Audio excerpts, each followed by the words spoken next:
പ്രധാനമന്ത്രി നരേന്ദ്രമോദിയും കേന്ദ്ര സർക്കാരും കേന്ദ്ര ബി.ജെ.പി. നേതൃത്വവും കേരളം ലക്ഷ്യമിട്ട് തന്നെ കരുക്കൾ നീക്കുകയാണ്.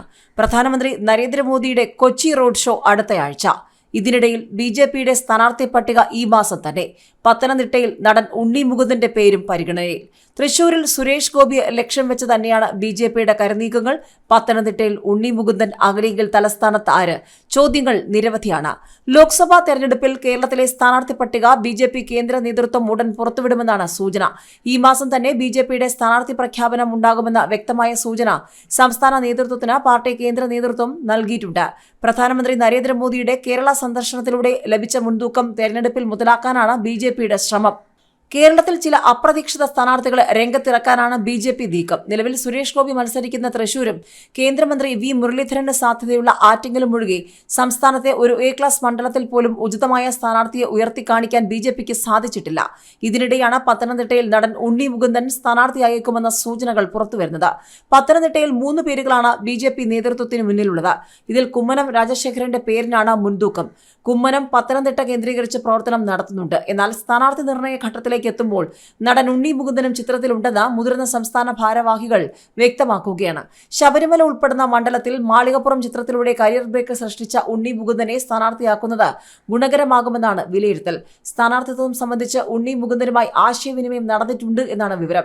ബി.ജെ.പിയെ പരസ്യമായി പിന്തുണയ്ക്കുന്ന ഉണ്ണി മുകുന്ദൻ പത്തനംതിട്ടയിൽ സ്ഥാനാർത്ഥിയാകാനുള്ള സാധ്യത തള്ളാനാകില്ലെന്ന് ചുരുക്കം. പത്തനംതിട്ടയിൽ എൻ.ഡി.എ സ്ഥാനാർത്ഥിയായി ഉയർന്നു കേൾക്കുന്ന മറ്റൊരു പേര് പി.സി. ജോർജിന്റേതാണ്. കഴിഞ്ഞ തെരഞ്ഞെടുപ്പുകളിൽ ശക്തമായി മത്സരം നടന്ന തിരുവനന്തപുരത്ത് ഇത്തവണ ആര് ബി.ജെ.പി. സ്ഥാനാർത്ഥിയാകുമെന്ന് സംസ്ഥാന നേതൃത്വത്തിനു തന്നെ വ്യക്തമായ ചിത്രമില്ല. ശശി തരൂരിനെ നേരിടാൻ കേന്ദ്രമന്ത്രി നിർമ്മല സീതാരാമൻ വരണമെന്ന ആഗ്രഹമാണ് കേന്ദ്ര നേതാക്കളോട് സംസ്ഥാന നേതാക്കൾ പലരും പ്രകടിപ്പിച്ചിട്ടുള്ളത്. കേന്ദ്രമന്ത്രിമാരായ എസ് ജയശങ്കർ, രാജീവ് ചന്ദ്രശേഖർ എന്നിവരുടെ പേരുകൾ ഉയർന്നിട്ടുണ്ടെങ്കിലും ഒരു VIP മണ്ഡലത്തിന് തക്കവിധം പ്രവർത്തനങ്ങൾ നടക്കുന്നില്ല. ശക്തമായ മത്സരത്തിന് കളമൊരുക്കി അപ്രതീക്ഷിത സ്ഥാനാർത്ഥി തിരുവനന്തപുരത്ത് എത്തിയേക്കുമെന്നാണ് സൂചന. പ്രധാനമന്ത്രി നേരിട്ടിറങ്ങിയതിനാൽ കേരളത്തിൽ ലോക്സഭാ തെരഞ്ഞെടുപ്പിന്റെ ആദ്യവെടി മുഴക്കാനായെന്നാണ് ബി.ജെ.പിയുടെ വിലയിരുത്തൽ. സ്ഥാനാർത്ഥി നിർണയത്തിലും ഈ മേൽക്കൈ നേടാനുള്ള നീക്കങ്ങളാണ് കേന്ദ്ര നേതൃത്വം നടത്തുന്നത്. കേരളത്തിൽ വീണ്ടും പ്രധാനമന്ത്രി നരേന്ദ്രമോദിയുടെ റോഡ് ഷോ. പിണറായി വിജയൻ സർക്കാരിന് വീണ്ടും ചോദ്യങ്ങൾ ഉയർത്തിക്കൊണ്ട് കേന്ദ്ര സർക്കാരും പ്രധാനമന്ത്രി നരേന്ദ്രമോദിയും കേരളത്തിൽ കളം പിടിക്കുകയാണ്. വരാൻ പോകുന്ന ലോക്സഭാ തെരഞ്ഞെടുപ്പിനുള്ള യുദ്ധകാഹളം മുഴക്കിയിരിക്കുക തന്നെയാണ് പ്രധാനമന്ത്രി നരേന്ദ്രമോദി. കഴിഞ്ഞ ദിവസം തൃശൂർ തേക്കിൻകാട് മൈതാനത്ത് കണ്ട അതിശക്തമായ വാക്കുകൾ ഇപ്പോൾ വീണ്ടും കേരളം കാതോർക്കുകയാണ്. വരാൻ പോകുന്ന ദിവസങ്ങളിൽ കൊച്ചിയിലെ റോഡ് ഷോയിൽ പ്രധാനമന്ത്രിയുടെ ചടുലമായ നീക്കങ്ങൾക്ക് സാക്ഷിയാകാൻ. അതോടൊപ്പം തന്നെ എന്തൊക്കെയായിരിക്കും പ്രധാനമന്ത്രി നരേന്ദ്രമോദി വരും ദിവസങ്ങളിൽ പ്രചാരണ പരിപാടികളുമായി ബന്ധപ്പെട്ട് കേരളത്തിൽ വരുമ്പോൾ തൊടുത്തുവിടുക എന്ന. സ്വർണ്ണക്കടത്ത് ആരുടെ ഓഫീസിലാണ് നടക്കുന്നത് എന്നെല്ലാവർക്കും അറിയാമെന്ന പ്രധാനമന്ത്രി തൃശൂരുടെ പ്രസംഗത്തിനിടയിൽ പറഞ്ഞു പോയത് സർക്കാരിന് വലിയ ചോദ്യമായി മാറിയിരുന്നു. വരും ദിവസങ്ങളിലും പ്രധാനമന്ത്രി നരേന്ദ്രമോദി എന്ത് നിലപാട് ഈ വിഷയത്തിൽ പറയും എന്നുള്ളതാണ് ഏവരും ഉറ്റുനോക്കുന്നത്. പ്രധാനമന്ത്രി നരേന്ദ്രമോദി 2 ദിവസം കേരളത്തിൽ.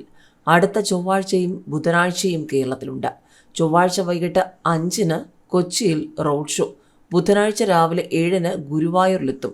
ക്ഷേത്ര ദർശനം, സുരേഷ് ഗോപിയുടെ മകളുടെ വിവാഹം, സമൂഹ വിവാഹം എന്നീ പരിപാടികൾ. രാവിലെ 10 മണിയോടെ കൊച്ചിയിൽ തിരിച്ചെത്തും. കൊച്ചിയിൽ പാർട്ടി നേതൃയോഗത്തിലും വിവിധ കേന്ദ്ര പദ്ധതികളുടെ ഉദ്ഘാടന ചടങ്ങിലും പങ്കെടുക്കും. ഉച്ചതിരിഞ്ഞ് പ്രധാനമന്ത്രി നരേന്ദ്രമോദി മടങ്ങും.